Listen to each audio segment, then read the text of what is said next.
Bienvenue à tous et bonsoir. Et je pense que nous sommes aptes à commencer cette nouvelle séance du NEST édition Afrique francophone. Ravie de vous accueillir ce soir. Mon nom est Anna Subeika Mwanga. Je suis responsable RDC au sein de ProParcours, mais également Business Angel à mes heures perdues. J'ai le plaisir ce soir de présenter et de modérer cette séance du NEST. The NEST est probablement la première plateforme d'investissement, de levée de fonds pour start-up innovantes en pays émergents et particulièrement en Afrique.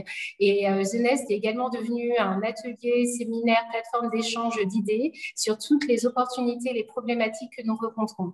Nous avons le plaisir d'avoir à nos côtés le fondateur de The Nest, Monsieur Jim Chu, qui va pouvoir prononcer quelques mots. Et vraiment, merci à lui d'avoir mis en place cette plateforme vraiment très intéressante pour toutes les startups de l'écosystème Afrique francophone. Merci à toi, Anna, pour animer la session et je suis très ravi d'écouter toutes les présentations de Samoa et aussi de Malik.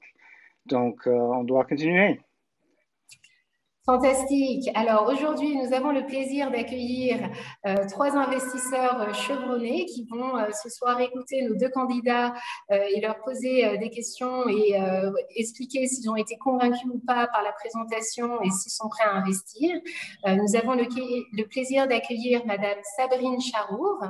Bonsoir Madame Charour, comment allez-vous? Bonsoir à tous. Je vous laisse vous présenter. Très bien, merci. Je vous laisse vous présenter en 2 minutes. Oui, bien sûr. Oui, bien sûr. Donc, je suis Sabrine, je suis associée dans le fonds Partech. Donc, Partech, globalement, est un fonds de VC avec des bureaux à San Francisco, à Berlin, à Paris et à Dakar. Donc, avec pour but de supporter des entrepreneurs du stade de seed aux grosses dans tous les continents. Nous avons plus de 2 milliards sous gestion avec plus de 200 boîtes dans notre portefeuille et nous investissons des tickets entre 200 000 euros et 50 millions d'euros. Donc, moi, je travaille pour le Fonds Afrique. Donc, nous sommes basés à Dakar et nous avons un fonds de 140 millions de dollars avec pour but d'investir uniquement dans les entrepreneurs africains et dans les séries A et B. Nous faisons un peu de seed également, mais le cœur de notre stratégie est notamment la série A et B. Donc, à ce jour, nous avons environ 15 boîtes dans notre portfolio et nous avons investi dans 9 pays d'Afrique. Et voilà, nous sommes 6 dans notre équipe d'investissement en Afrique entre Dakar et Nairobi. Donc, voilà pour ma présentation. Ravie de répondre aux questions que vous avez à notre propos. Merci beaucoup, Madame Charour. Et vraiment intéressant aussi, dans le cadre de cette plateforme, de mettre en avant des investisseurs Startup Afrique actifs qui révolutionnent le marché et qui prennent des risques que d'autres ne souhaitaient pas prendre. Et effectivement, Partech est vraiment rentré en force sur la scène africaine il y a 2-3 ans. Donc, merci pour le beau travail que vous faites et ravi d'échanger avec vous et d'en apprendre sur vos procédures d'investissement et questions de due diligence. Notre second invité ce soir, Monsieur Khaled Benjilani d'Afrique Invest. Monsieur Khaled, je vous laisse vous présenter en 2 minutes. Oui, bonjour à tout le monde. Donc, je m'appelle Khaled Benjilani, je travaille à Afrique Invest, où je gère en fait un fonds de private equity qui investit dans le secteur financier et un fonds de VC, un fonds de VC Early Growth, qui fait des tickets de 1 à 5 millions d'euros dans essentiellement des startups africaines en série A, série B. Sur le continent, ou bien des startups qui aussi entrent dans le continent et qui sont nées ailleurs, en Europe, aux États-Unis ou en Asie. On est en partenariat sur ce fonds avec une équipe qui s'appelle KT Innovation, qui a des bureaux à Paris, à San Francisco et à Shanghai et à Singapour. Nous, on a une très bonne couverture du continent africain. On est présent à Tunis, à Lagos, à Nairobi, au Caire, à Casa, et j'oublie peut-être Abidjan et Alger. On gère à peu près aujourd'hui 2 milliards de dollars sous gestion et on investit aussi dans du private equity classique, donc des entreprises africaines classiques. On a fait aujourd'hui à peu près 200 investissements ou des investissements dans 200 entreprises africaines ou bien non africaines, mais avec un contenu africain. Merci, Monsieur Khaled, pour cette belle présentation. Et effectivement, African Invest est un bon exemple d'investisseur historiquement sur le segment capital investissement et qui a su s'étendre au segment capital risque, capital innovation au bon moment. Donc vraiment, ravi de vous avoir parmi nous également et de bénéficier de votre expérience. Et enfin, notre dernier invité investisseur ce soir est Monsieur Sébastien Boyer. Monsieur Sébastien, je vous laisse vous présenter en quelques minutes. Oui, bonjour à tous. J'espère que vous m'entendez. Donc, je travaille pour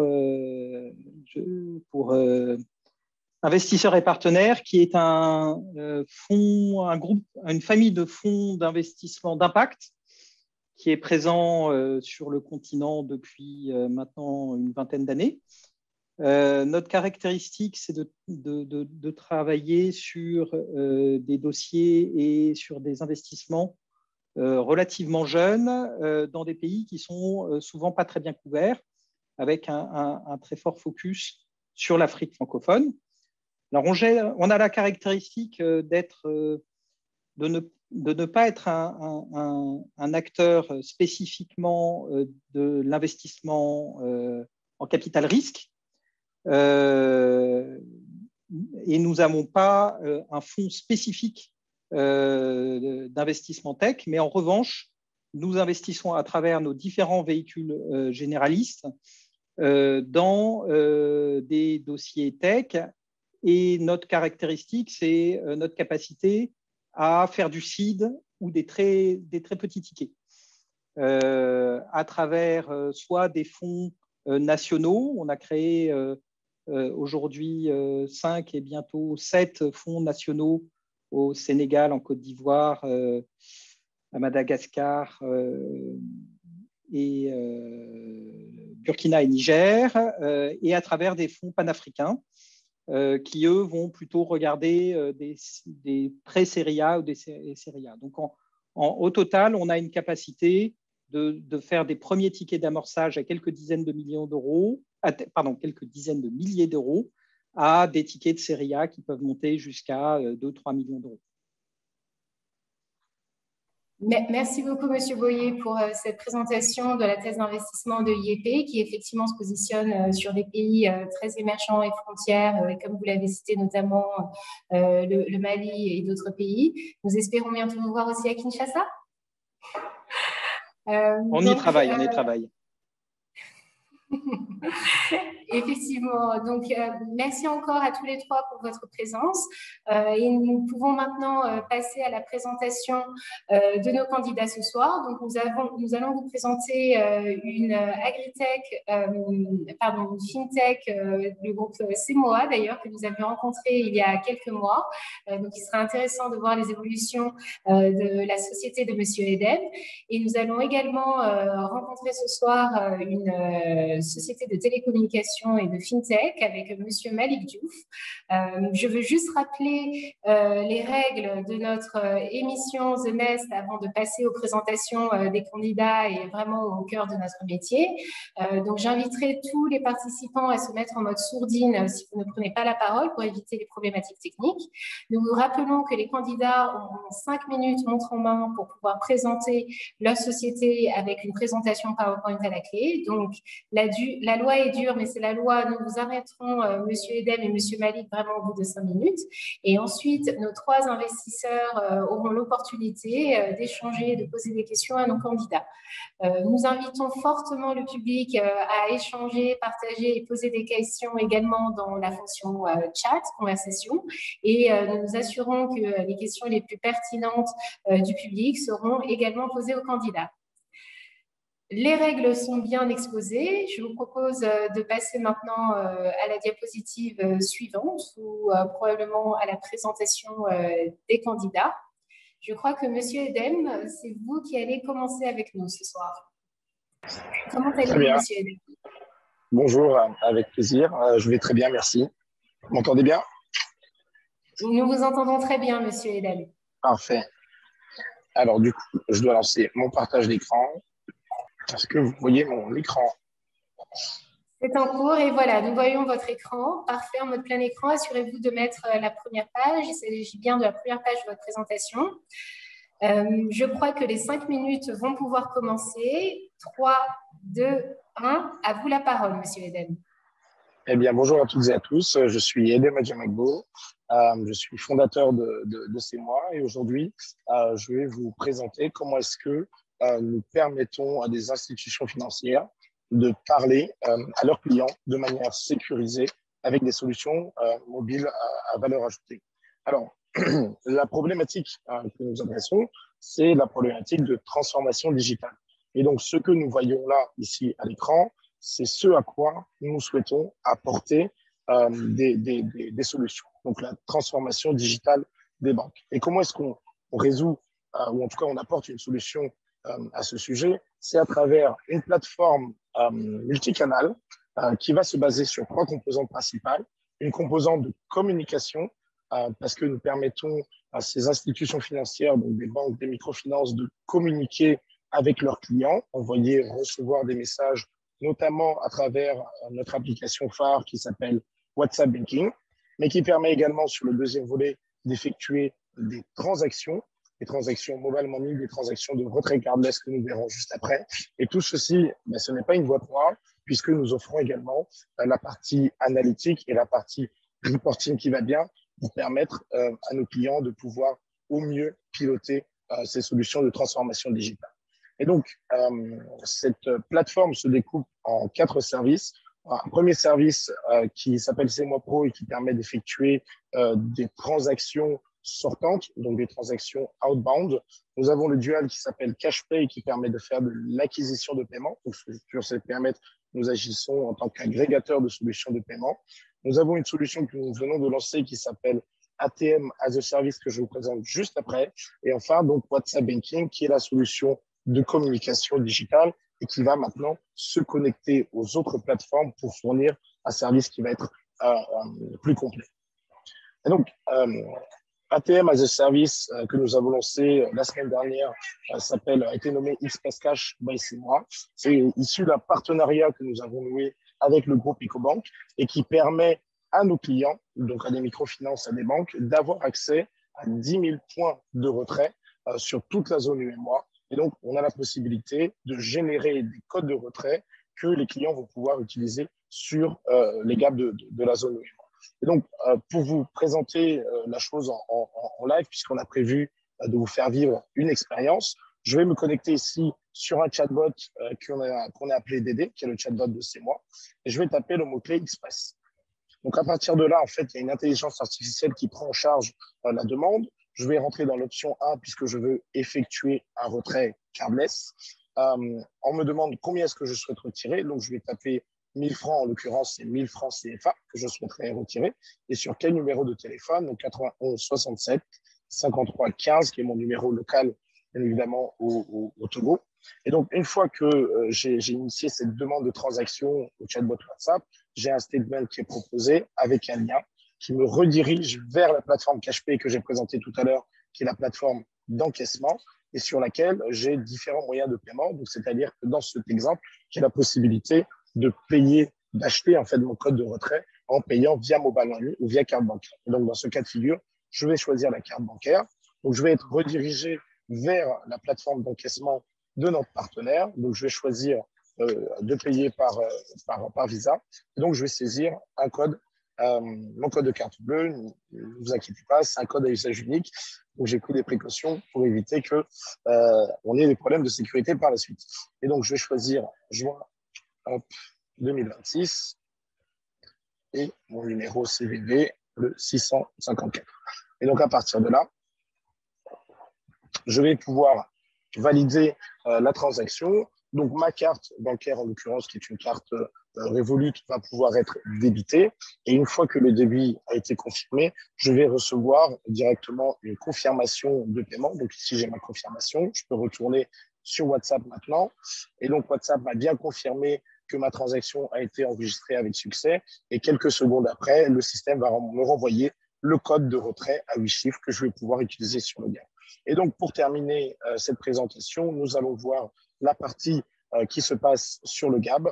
Donc, nous avons un de nos collaborateurs qui a effectué le retrait ce matin pour des raisons techniques. On va pouvoir aller sur le GAB, choisir l'option Express Cash by C'est moi, saisir en fait le code à 4 chiffres. Alors, on est déjà à 4 minutes 30, donc je vais avancer. Donc là, une fois que le code avait été saisi, il y a les fonds qui vont sortir directement de l'autonomate. Donc, pour terminer, aujourd'hui, nous sommes à la recherche d'1 million d'euros pour pouvoir financer 3 parties essentielles en fait, de notre développement. Le développement commercial sur les pays de l'Afrique subsaharienne, financer également la R&D pour maintenir l'avance que nous avons aujourd'hui sur le marché et enfin financer également le marketing puisque c'est une partie fondamentale, on va dire, de notre développement commercial. Et donc, je vous remercie pour votre attention. Merci beaucoup, Monsieur Edem. Avons-nous encore quelques secondes? Je crois que vous pouvez brièvement parler des indicateurs clés que vous souhaitez mettre en avant. Il vous reste 10 secondes et ensuite, je laisserai la parole à nos 3 investisseurs anges. OK. Alors, pour faire simple, aujourd'hui, on est une fintech qui est positionnée vraiment sur le segment B2B. Nous avons aujourd'hui 10 clients B2B à notre actif, dont notamment des grands groupes bancaires pour lesquels nous allons déployer une vingtaine de filiales d'ici fin 2022. Nous avons réalisé 110 000 euros de revenus l'année dernière et allons réaliser plus de 400 000 euros cette année. Et donc, je vous ai mis un QR code au milieu de cette slide que vous pouvez scanner. Ça va vous rediriger vers WhatsApp et ainsi, vous allez pouvoir télécharger l'executive summary qui vous permettra d'en savoir un peu plus sur cette. Je vous remercie, Monsieur Edem, pour cette fin de présentation. Dans les temps et bravo pour la démo. C'est une présentation très interactive et très détaillée. Je vais donner la parole maintenant à nos 3 investisseurs, Monsieur Khaled, Madame Sabrina et Monsieur Sébastien. Avez-vous des questions pour notre candidat?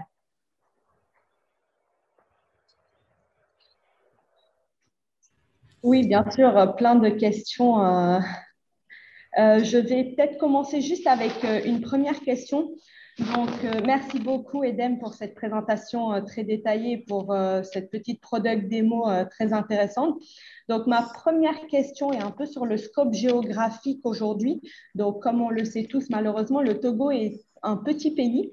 Donc, j'aimerais savoir quelle est votre stratégie d'expansion géographique et comment vous comptez étendre votre produit dans d'autres pays. Alors, effectivement, aujourd'hui, on a choisi de nous positionner au Togo pour des raisons historiques et parce que je suis originaire et c'était plus facile de démarrer avec les ressources qui allaient bien. Nos solutions sont déployées dans 5 pays d'Afrique, dont notamment le Maroc. Nous avons un de nos clients principaux qui est BMCE Capital et que nous avons adressé sans aucun problème depuis le Togo.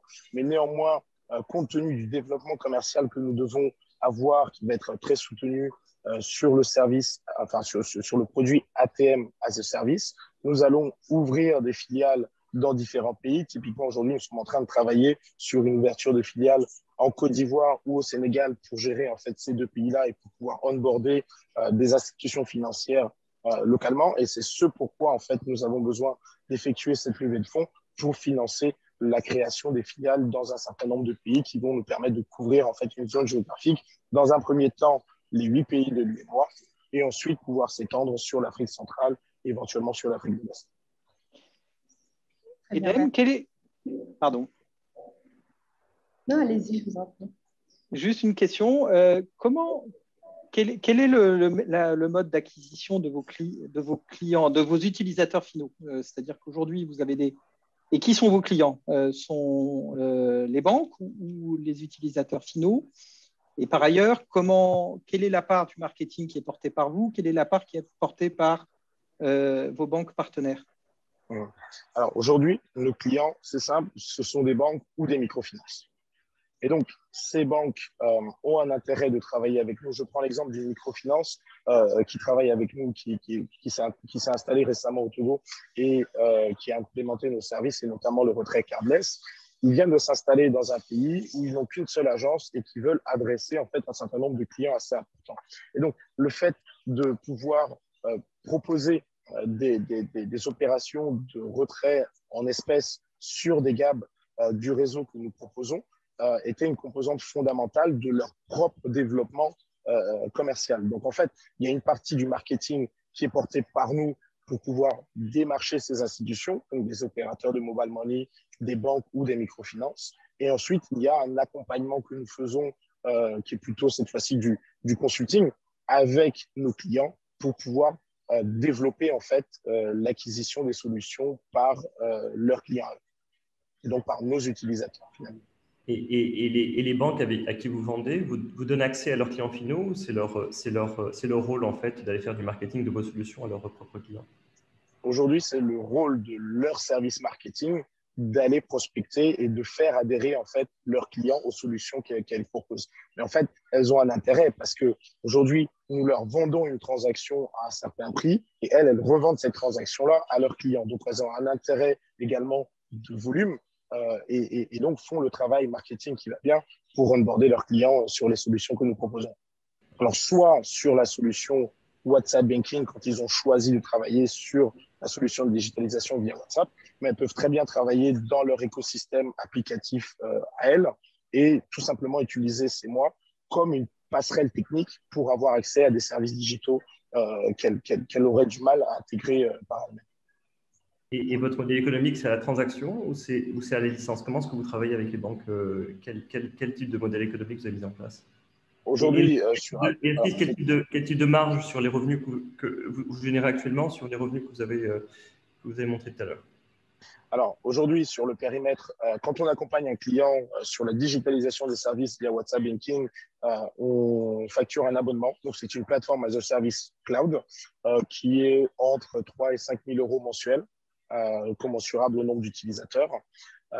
Et quand on les accompagne également sur volet transactionnel, donc en acquisition via CashPay ou en payout via ces mois pro, cette fois-ci, nous priçons la transaction. Donc, sur CashPay, on est aux alentours de 3,5% sur l'acquisition d'un paiement. Et sur ces mois pro, nous vendons la transaction entre 1,5 et 2%. Tout dépend du business case dans lequel nous nous positionnons. Et nous margeons à peu près à hauteur de 100% par rapport à ce que nous coûte la transaction vis-à-vis du tiers, vis-à-vis du provider de la solution. Comment en termes de coût, vous vous positionnez par rapport à du cash-out d'un mobile money?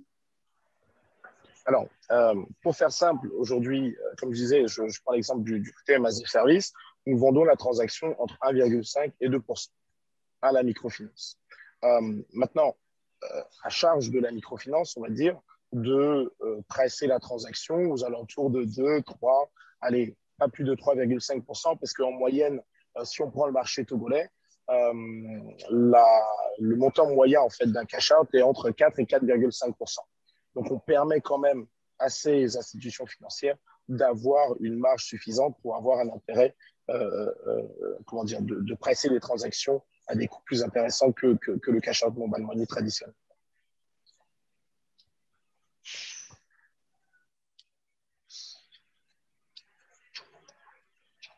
Aujourd'hui, vous avez parlé de métriques de nombre de réseaux bancaires ou de microfinance ou des métriques de transactions.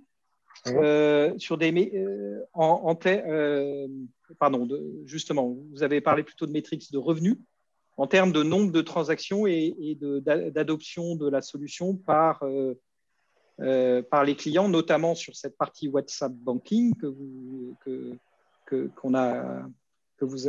vous avez fait la démonstration. Quelle est la dynamique en termes d'adoption par les utilisateurs et de nombre de transactions Alors, sur le périmètre WhatsApp Banking, aujourd'hui, nous avons, à travers nos différents clients sur le Togo, le Sénégal, la Côte d'Ivoire, le Cameroun et le Maroc, aujourd'hui, nos solutions sont exposées à pratiquement 500 000 utilisateurs. En termes d'onboarding, les stats qu'on retrouve, c'est qu'on a plus de 70% de taux de recurring, comment expliquer ça, les utilisateurs qui sont venus une fois, 70% d'entre eux l'utilisent tous les mois. Contrairement aux applications mobiles bancaires traditionnelles qui nous sont alentour de 15-20%.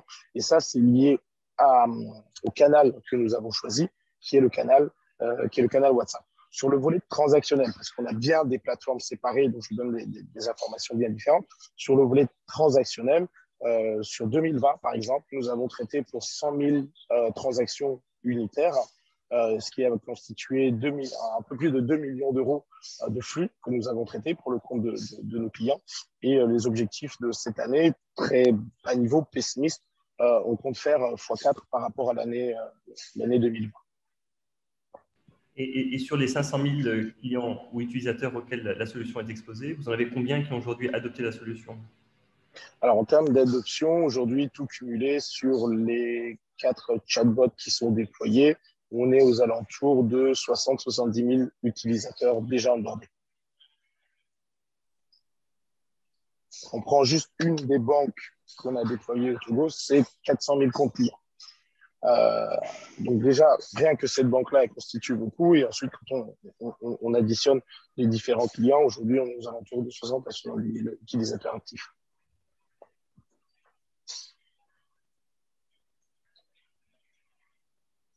Eden, est-ce que tu pourrais nous parler de ton cycle de vente aujourd'hui? Donc, pour avoir une nouvelle banque, quel est ton cycle de vente et comment ça se passe? Et ma deuxième question, c'est sur la pipeline de banque aujourd'hui. Quelles sont les prochaines que tu veux onboarder? Et voilà, c'est pour avoir une idée de ta croissance sur l'année. Alors, le cycle de vente, il est long. On le trouve très long. Aujourd'hui, on est sur un cycle de vente qui est entre 4 et 6 mois à partir de la première prise de contact. Quand on parle du volet WhatsApp Banking ou WhatsApp Assurance, parce qu'on a les deux approches, hein, WhatsApp Banking, WhatsApp Assurance. En revanche, sur le volet transactionnel, il est quasiment immédiat parce qu'on démarche des clients dont on connaît en fait le besoin et pour qui le besoin est une évidence. Le frein est essentiellement la capacité de ce client-là, de cette banque ou de cette microfinance à fournir une application mobile ou autre à ses clients, à elle. Donc ça, c'est sur le volet durée. Et la deuxième partie de la question, pardon, j'ai oublié. C'était sur la pipeline. Le pipeline. Et donc, en fait, vu que le cycle de vente, il est long, la stratégie, c'est de se positionner auprès de groupes bancaires. Donc, de faire les premières filiales de groupes bancaires pour ensuite pouvoir déployer sur les autres filiales. Et aujourd'hui, nous avons travaillé sur 2 groupes, alors un groupe bancaire et un groupe d'assurance. Et donc, sur le volet du groupe bancaire qui a 12 entités au total, nous en avons déployé une en début 2021 et nous sommes en finalisation le POC a été validé, c'est en production, ça tourne très bien. Et donc, le point maintenant, c'est quelle est l'architecture technique pour déployer les 11 autres filiales. Et sur le volet assurance, c'est pareil parce qu'on a travaillé sur une première filiale qui était plutôt une filière bancaire. Et donc, on est en train de finaliser. Demain, on a normalement le dernier call de négo pour déployer 15 filiales de ce groupe d'assurance. Donc, aujourd'hui, la stratégie, on va dire, sur les 6 prochains mois, ça va être d'exécuter correctement ces 2 contrats structurants pour la suite de nos activités. Et une fois qu'on a validé cette étape-là, c'est comment est-ce qu'on va adresser des comptes comme Tijari Wafa, Bank of Africa, d'autres ou BCP, auxquels malheureusement aujourd'hui nous n'avons pas accès parce que les sièges ne sont pas en Afrique de l'Ouest. Et quand on va targeter les filiales en Afrique de l'Ouest, c'est extrêmement compliqué de remonter au siège. Et donc c'est aussi pour ça que nous cherchons à travers nos investisseurs des relais et des carnets d'adresses pour nous permettre de développer l'activité. Une question de ma part, Hélène.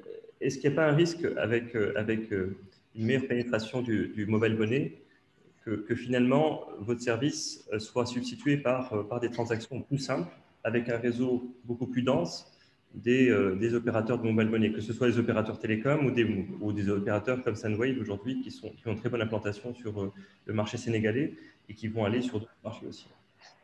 Alors, aujourd'hui, il y a 2 volets. Il y a l'activité de digitalisation, elle, qui aujourd'hui a le vent en poupe du fait, structurellement parlant, on est sur des projets de digitalisation et Covid a prouvé qu'il fallait que les banques devaient investir là-dessus.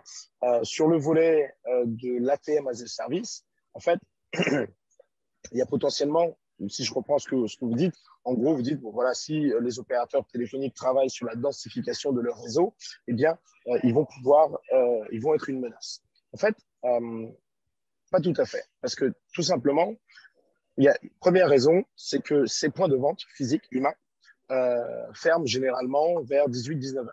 Et donc, à partir de 20-21 heures, vous faites comment pour retirer de l'argent? Parce que, effectivement, en Afrique, on dit oui, tout le monde paye par mobile. C'est pas vrai, en guillemets. Aujourd'hui, beaucoup font du transfert entre particuliers parce que c'est plus simple et ça a remplacé les mandats postaux, ça a remplacé Western Union, etc. Mais par contre, à la fin de la journée, une fois que la personne a reçu son transfert mobile money, elle va le retirer parce que la dame au grand marché qui lui vend les tomates, elle ne prend pas mobile money. Donc, le point du retrait reste un point crucial. Donc, il y a le sujet de la disponibilité des points de vente, aussi bien géographiques que horaires. Et ensuite, il y a un deuxième problème qui est un problème de liquidité sur ces points de vente. Et quand aujourd'hui, vous allez dans des points de vente et que vous demandez à faire un retrait de 200 000 francs CFA, se posent deux points. Un, est-ce que le point de vente a suffisamment de liquidité pour vous servir? Aujourd'hui, il y a un gros problème là-dessus. Et deux, il y a un problème de sécurité. En tout cas, il y a une approche sécuritaire où les clients n'ont pas forcément envie que les gens qui sont aux alentours sachent qu'il est venu retirer 200-300 000 francs CFA. Et que même le point de vente le sache. Aujourd'hui, nous apportons une certaine confidentialité, on va dire, dans la transaction à travers le réseau de Gap que nous proposons en partenariat avec le groupe ICO.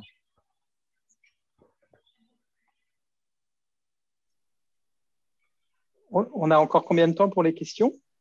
Je pense que nous avons le temps peut-être encore pour un type de question que nous n'avons pas nécessairement abordé. C'est le montant que M. Edem cherche à lever et la structuration retenue. Ce serait bien si vous pouviez échanger un petit peu sur ce sujet.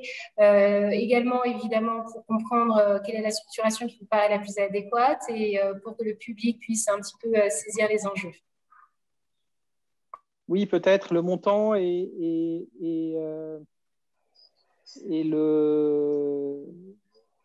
le runway qui est prévu sur la base de cette Tout à fait, et la structuration qui est favorisée. Et aussi la rationalité derrière la valorisation proposée. OK. Alors aujourd'hui, sur le volet du montant, donc, on est à la recherche d'1 million d'euros, comme je disais, pour financer le BizDev, la R&D et le marketing. Donc, c'est la partie droite du slide que vous voyez. La structuration, alors, donc en fin 2020, nous avons effectué une levée de 250 000 euros, justement à la suite de The Nest de juillet 2020. Donc, ce qui nous a permis de développer les projets que vous avez vus, et donc notamment, qui nous a permis d'abord, et très important, de passer de 5 collaborateurs à aujourd'hui 15 collaborateurs, au moment où nous parlons, et probablement 20 à 22 d'ici fin d'année. Et donc, la structuration, donc aujourd'hui, c'est la holding au Togo qui a accueilli la première levée de fonds. On va effectivement retravailler probablement sur la structuration actionnariale et s'il faut, du fait de la création en fait, des filiales dans les autres pays, restructurer une holding au-dessus, où est-ce qu'elle sera positionnée, ben, ça va faire partie des discussions. Et sur le mode finalement de conversion, ce qui nous paraît le plus adapté aujourd'hui, c'est de la dette convertible, ce qui nous permettrait d'aller assez rapidement sur du closing. Et puis, l'autre question, c'était comment est-ce qu'on a défini la valorisation? Eh bien, en fait, on l'a défini sur la base du revenu qu'on signe dans les prochains jours avec le groupe d'assurance et le groupe de banque. Généralement, sur les fintechs, bon, voilà, entre deux tours, on a des ratios entre 8 et 15. On s'est positionné sur un ratio à 10, ce qui nous permet d'être, je pense, raisonnable par rapport aux besoins de financement que nous avons annoncés.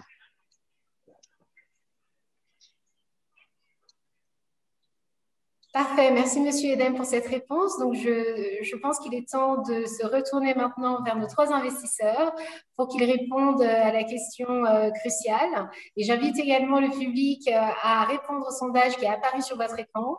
Est-ce qu'à ce stade, vous investiriez dans CMOA? Et si oui, pour quel montant? Je vais donner la parole tout d'abord à Madame Charour. Sabrine, pardon, je fais les honneurs à la dame.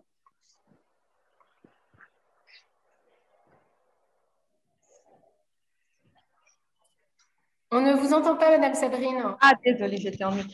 Donc, aujourd'hui, malheureusement, non, pas à ce stade. La première raison est que déjà, comme je l'ai mentionné dans ma première question, le Togo est un très petit marché aujourd'hui et qui peut être, c'est très bien hein, pour commencer à peaufiner le produit et à tester le product market fit aujourd'hui, mais ça ne prouve pas encore que dans d'autres pays, le produit va marcher. Et la deuxième raison, c'est qu'au Togo, vous avez la chance d'avoir un taux de bancarisation beaucoup plus élevé que dans d'autres pays. Donc aujourd'hui, ça marche au Togo, mais par exemple au Sénégal, c'est beaucoup plus facile de trouver des agents Wave et Orange Money que des ATM. Donc moi, pour vous donner un exemple, pour trouver un ATM juste pour retirer de l'argent avec ma carte, c'est assez galère. Donc le plus simple est d'utiliser aujourd'hui le réseau d'agents qui marche très bien, le réseau d'agents Mobile Money qui marche très, très bien. Et voilà, enfin, mon impression aujourd'hui, en tout cas, c'est que c'est un produit qui vise un peu une niche et j'ai quelques doutes encore sur la profondeur du marché à ce stade. Mais voilà, je vous encourage à continuer en tout cas et je serais très curieuse de voir vos avancées sur les prochaines années. Merci beaucoup, Madame Sabrine, pour ce retour détaillé.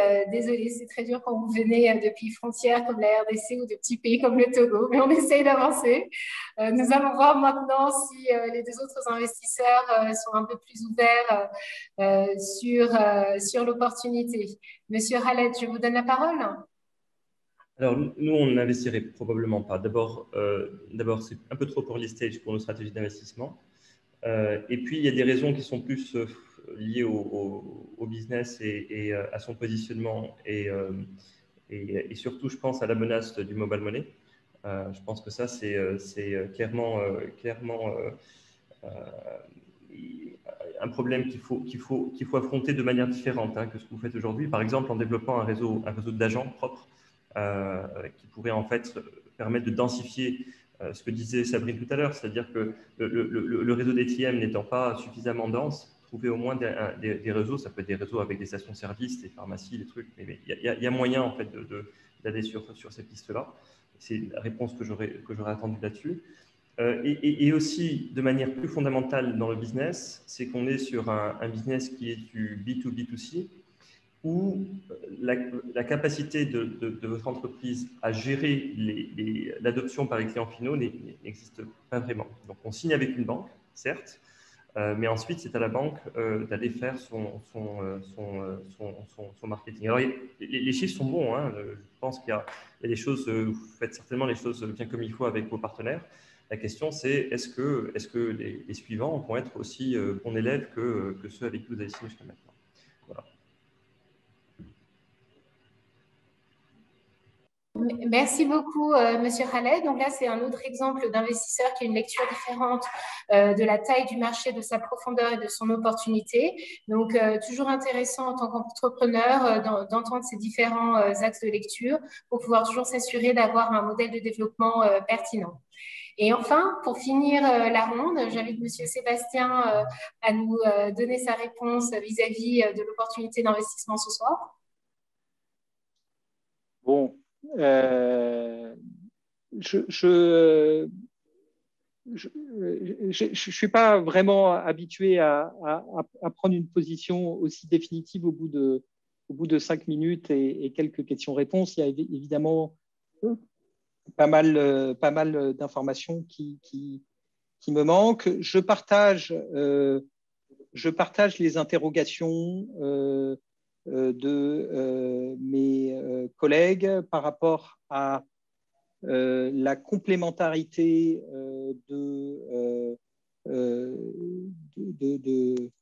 services qui sont, enfin, la compétitivité, prix, disponibilité, praticité et donc capacité d'adoption des clients par rapport au mobile money dans un contexte en dehors du to-go.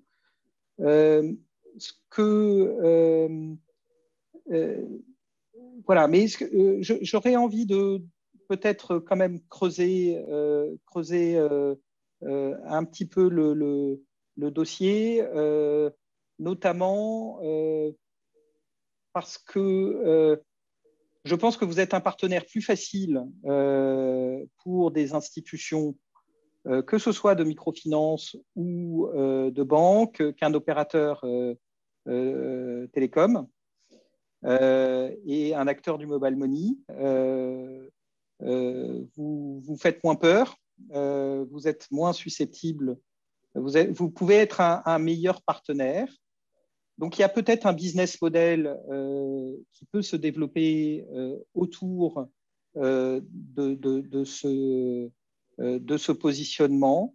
Mais c'est un business model qui, je crois, doit viser une certaine sobriété sur la levée de fonds, un business model qui doit trouver un break-even assez rapide et un positionnement de partenaires d'institutions financières. Et voilà, ça, j'aurais envie de creuser le dossier sous cet angle-là. Et pour l'instant, moi, je n'ai pas encore suffisamment d'informations pour vous dire si autour de cet axe-là, il y a une voie pour considérer ce dossier pour IEP. Merci beaucoup pour ce retour détaillé qui, lui, est beaucoup plus optimiste et prometteur. Et en réalité, le public a été beaucoup plus charmé par l'opportunité d'investissement que les investisseurs. Donc, à plus de 70%, le public aurait investi dans votre société, Monsieur Edem, et à savoir 25% du public aurait investi plus de 100 000 $. Donc, le résultat, au final, Monsieur Sébastien entrera bien en relation avec vous pour poursuivre les discussions. Et à mon niveau, j'aimerais également que vous m'envoyiez votre présentation pour vous présenter à 2 fonds early stage qui sont également positionnés sur le seed et qui pourraient être intéressés par votre opportunité. Et des fonds qui recherchent aussi des pépites dans des pays qui sont un petit peu mal desservis. Donc, encore une fois, merci à vous. Merci pour votre belle présentation. Vous avez bien montré votre maîtrise à la fois de votre entreprise, de votre modèle de développement, des enjeux du marché, mais également maîtrise et compréhension des questions de structuration, valorisation. Donc, bravo à vous. Et nous allons pouvoir passer au candidat numéro 2 et vraiment ravi de pouvoir continuer le dialogue avec vous, Monsieur Edem. Merci beaucoup et à très bientôt. À très bientôt. Bah, fantastique, Monsieur Sébastien. Et donc, n'hésitez pas, Monsieur Raymond Mendy est à côté, il est membre du conseil d'administration, donc il pourra répondre aussi à toutes vos questions. Et nous serons là pour vous accueillir pour un voyage de Didier à Kinshasa pour le plan d'expansion. Et votre enthousiasme, en fait, est bien vérifié au niveau du public, puisque plus de 80% du public aurait bien investi dans votre start-up, Monsieur Malik. Donc, bravo à vous. Et effectivement, comme l'a souligné Monsieur Sébastien Boyer, bravo à vous d'avoir créé cette société qui est déjà rentable. Encore une fois, il y a beaucoup de débats sur voilà, la croissance et rentabilité dans les startups. La réalité africaine est que les financements ne sont pas aussi disponibles que dans d'autres continents. Il faut nourrir sa famille et payer ses factures. Et donc, les modèles de développement sont peut-être un peu plus viables quand la rentabilité est là le plus rapidement possible. Donc, bravo à vous. Et vraiment, merci à tous pour votre participation, Sébastien, Sabrine et Khaled, et pour vos retours très instructifs, je l'espère. Merci au public d'avoir assisté à la séance. Je crois que Monsieur Jim Chou nous a quittés, ayant lui aussi une obligation. Mais en tout cas, toute l'équipe The Nest vous remercie et nous serons ravis de vous accueillir dans un prochain numéro avec des startups toujours plus excitantes et intéressantes. Merci à tous pour la soirée. À bientôt. Merci à vous. Au revoir. Au revoir. Merci à vous.